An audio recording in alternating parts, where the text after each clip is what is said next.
আসি এই দৃশ্য আমরা ভুলে যাব। বেশি দিন সময় লাগবে না, 1 মাস 2 মাস হাইয়েস্ট 3 মাস।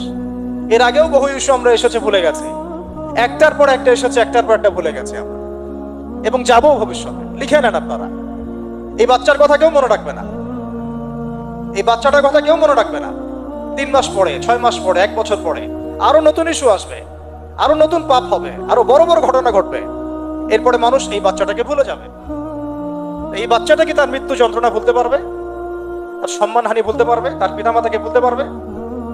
এখন প্রশ্ন হচ্ছে, তার পিতাকেও যদি আমরা জিজ্ঞাসা করি, ইসলামে রেপের শাস্তি হচ্ছে মৃত্যুদণ্ড, আর ব্যভিচারের শাস্তি হচ্ছে অর্ধেক কোমর পর্যন্ত পুঁতে পাথর নিক্ষেপ করে হত্যা করা, এবং বিবাহিত ব্যক্তি হলে এই শাস্তি, অবিবাহিত হলে 100 বেত্রাঘাত, 1 বছরের নির্বাসন এবং সমাজ থেকে বয়কট করা, আর ধর্ষণ হলে সরাসরি মৃত্যুদণ্ড। 3 মাস সময় লাগার কথা না, 3 দিনের মধ্যেই করা সম্ভব। এটা শরিয়া আইন, এটা আল্লাহ রাব্বুল আলামিনের শরিয়া বিধান। এখন তারাও কি এটাতে রাজি হবে?